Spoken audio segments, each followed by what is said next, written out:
Hey guys, Maya here. This is gonna be a little bit different from my normal content. Usually we're just playing games or we're messing around having some fun. But today I want to talk about something a little different. I played the 3.1 Wuthering Waves story Sunday night. Before we dive into this topic, there's one thing I want to ask of you guys, and that's to remain respectful. If this isn't the kind of thing for you, if you have some snarky comments to say, just keep it to yourself. You can hit the dislike button and leave. I will be deleting any disrespectful comments. That said, let's get started. I've heard that a lot of people had some reactions to it. It made a lot of people cry. It's a really sad story. I am no exception. I cried my eyes out. I bawled like a baby. At first, it wasn't that big a deal. We got started, we were hanging out with Luke and Nabora with Aemeath following us around. But then when we went on our way with just Aemeath, things started to get a little different. Right from the get-go, it seemed like Aemeath was a little more open with the rover than most other characters are. I had the feeling that Aemeath knew the rover. Yeah, a lot of older characters knew the rover, like Mornier knew her, Vic knew the rover, Shorekeeper knew the rover. A handful of characters have known the rover before. Most of the characters we've met since the rover woke up have no idea who she is. Even the Black Shores characters don't really know. That Camellia knew the rover before, kind of, but even then, not very well. But Aemeath just seemed to have that kind of connection that was a little more personal. And when we finally got to the cabin, it made a lot of sense. Now,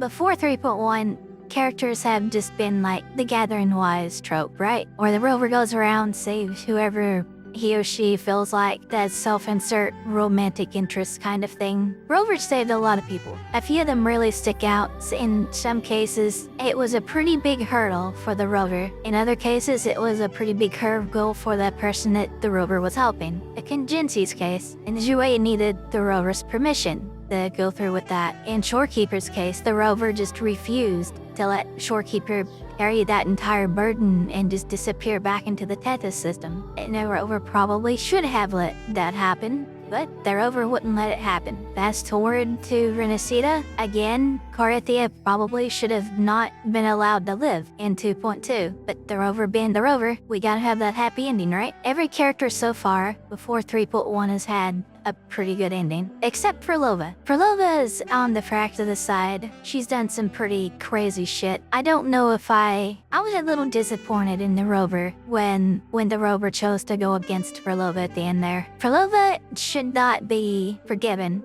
for all of the nasty shit she's done. But at the same time, that girl has some of the worst PTSD imaginable. I think the rover could have done a lot for her, but it is what it is. The rover kind of dropped the ball in that case, but most other cases, every other case really, it came out to be a good ending, especially with those few that I've mentioned so far. Jinxie, Shorekeeper, After that, was a pretty serious case. Rover went very far to save Never went pretty damn far teaming up with Gabrina. More recently, I was a little bored in the first part of 3.0, honestly. The bit with Lene, I didn't think Lene was in that big of trouble. The rover came through for Lene though. But with Mornier and the whole star thing, the sun thing, that worked out pretty well. I really wanted the rover to properly reconnect with Mornier, but Mornier decided not to. Hopefully the rover figures it out at some point. That would be pretty cool, I think, revisiting that. But then again, a lot of times the rover never revisits the character after their banner is gone and moved on to another story, in most cases. Come here in 3.1 though, it's a little different. It hits a little bit different when you're not trying to save the life of a friend. You're trying to save the life of a kid you adopted. Like, I don't think there was like any official paperwork or anything like that done, but what does that fucking matter? Aemeath is, in all intents and purposes, the rover's child, the rover's adopted child. But the rover tried so hard to save Aemeath. If all of these past girls, if all of them got their happy ending, except for Lova, like I said, honestly, I think having a good ending for Lova at some point would still be pretty nice. I don't know what that would look like. That'd be a pretty crazy situation to resolve properly. But, that's the one case where Rover didn't really resolve it in a happy way. They didn't get a good ending. All of the others got good endings. A parent-child dynamic hits me personally a little bit harder than most. I'm not comparing myself to other people. I'm saying that dynamic compared to most other dynamics hit me harder. Like trying to save a friend doesn't hit me as hard as trying to save my daughter kind of situation. There's something a little personal on that front. I've been kind of thinking about this since I did the story the other night, whether or not I should talk about it. I'm still a little hesitant about it. I want to recall something from an anime I watched a long time ago that I have rewatched a few times. That anime is called Clannad. Any older anime watcher, and hell, even some younger anime watchers that had been unfortunately pushed toward that show, Clannad After Story had a pretty crazy emotional roller coaster. I'm not gonna bother with the whole spoiler warning here. We're just gonna dive right in. That's as much warning as you get. So, Tomoya loses Nagisa partway through After Story, but they still have the daughter. She makes it. Tomoya is just so depressed. He can't take care of the kid, so she goes to live with Nagisa's parents. And then, at some point, we actually have Tomoya come around and start to connect with his daughter, and his daughter gets sick the same way Nagisa was. I hated it so much. I cried so hard in that show. The little girl died in his arms while he was trying to take her to a doctor in the middle of a snowstorm. But there was some supernatural stuff going on in the background, and they actually managed to reverse it, and they got their happy ending. Nagisa survived, the daughter survived, they got their happy ending. It was a very heartwarming story, very difficult to watch through, very painful to the heart, but it had that really good moment after it was all done, the happy ending. Right now, at the end of 3.1, at the end of the first half of 3.1, I should say, as we're talking about this before the second half comes, I thought that they were about to have their good ending, and then the rug got pulled out from under us. Rover and Aemeath fought the Sigillum, and Rover recovered their frequency. Sorry if I'm being a little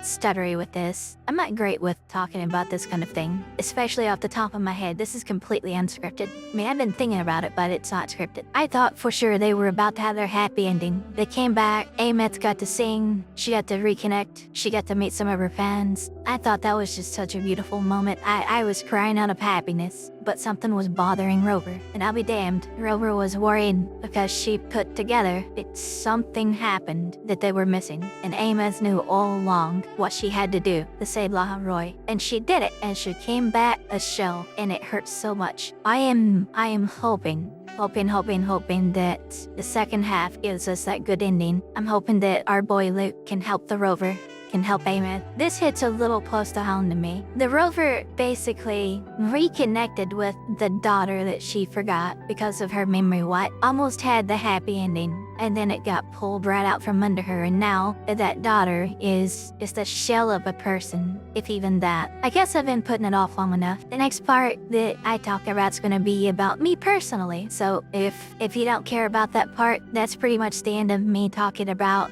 just the Wuwa story. The rest gets a little personal. Okay, a little personal info about me. I am a transgender and I use a voice filter. You've probably noticed something off about the voice so far. There's this little phenomenon called gender dysphoria, and long story short, when I edit videos with my natural voice in it, if I listen to myself back, I can get physically sick. It makes me nauseous to the point where I can actually vomit. So, long story short, the kind of transgender I am is male to female. Assigned male at birth, transition to female. If you want to see what I look like, go to my blue sky. Now, you can't see my entire face there, but I'm a VTuber. I don't want to show my entire face. I want some kind of privacy, okay? Anyway, why this whole situation hits me a little personally, I want to talk about something that's been a thing in my life for the past about 20 years. I'm 35. Actually, it's been a little bit over 20 years now. I'm 35, well, I'm 34. I'll be 35 in another month. I've been having dreams. I'm just gonna kind of read this off. I was explaining this whole thing to some friends, and I just kind of wrote it up. Very well worded, I think. I'm just gonna read off what I wrote to them. So when I was about 12, and this was one of my first big indications of wrong Tinder, I began having vivid dreams of being a parent, a mom specifically. In every single dream, it's always a little redheaded girl named. Sometimes she's a newborn, sometimes she's a toddler, sometimes she's a young child, sometimes she's a young teen. Her age has ranged from freshly delivered in the delivery room to about 15 years old, and I treasure those dreams more than anything. But they're also some of the most painful things. I get to be a mom for a while when I have one of those dreams. They're all interconnected too. It's a big old thing. Like for the past 20 years, all of these dreams had been the same, basically, dream, different points in time. It's not this big. It's almost like a virtual reality, if I was to make that connection. I rarely have seen myself in those dreams, but I caught a few glimpses in the mirror. I'm also a redhead, just like in reality, just much more feminine in appearance since there was not a male puberty to go through. It kind of feels like what things should have been like. I even heard my own name in those dreams once. It wasn't Maya. Maya's the name I adopted a few years ago, but more recently than that, I finally heard my own name in these dreams, and it is... Now, I don't go by... I leave that in the dreams, but in those dreams, I am a mother named with a daughter named... Anyway, over the course of my life since starting those dreams, I've had a few every year, and it's always hard waking up after the fact. The ideal reality is right there and then it's just gone. It's a really nice escape for a while, but it always hurts so much when I wake up. The only way I know how to put it is that my child is taken away from me when I wake up. I'll wake up in the real world where I have no child, left with only the longing of what I can imagine a parent might feel in an empty house. But that hit me so hard because of that. And in this story, and with Aemeath, that hit me so hard because of that. I felt a profound loss like that so many times before, and it never gets easier. It feels like something gets ripped out every single time. I can't say I know what it actually feels like to have a flesh and blood child taken from me or to lose one. I'm not trying to say to you out there that actually have your own kids, I'm not trying to say I know what it feels like to worry about them. I'm not saying I know what it feels like to have one taken away from me. But what I am saying is that feeling of loss when I wake up and she ain't there, it's incomparable to anything else I do know. Yeah, I've been pretty messed up about watching that story Sunday night, and this is why. I resonate with the rover a bit. It really feels like it's not right. It's not fair to the rover, and I feel it. Empathy can be a powerful thing. You can feel empathy for make-believe characters, for characters that don't exist. Yeah, that's something we need to keep in mind here. These are video game characters in a made-up story. They don't exist. You can still feel real emotions. That's what stories are for. Is to make you feel emotions. To make you feel this way or that way. You can feel real emotions reading a sad story. You can feel real empathy when the character on the screen goes through something difficult and they lose their child. Empathy can be a really great thing to have, and at the same time it can be a very painful thing to have. I am hoping so much that in the second half of 3.1 we get that happy ending. If any character in all of WoW deserves a good ending, it's this one. Never mind all the rest that came before. Never mind even Tensi, Shorekeeper, Carithia, and and Gabrina for that matter.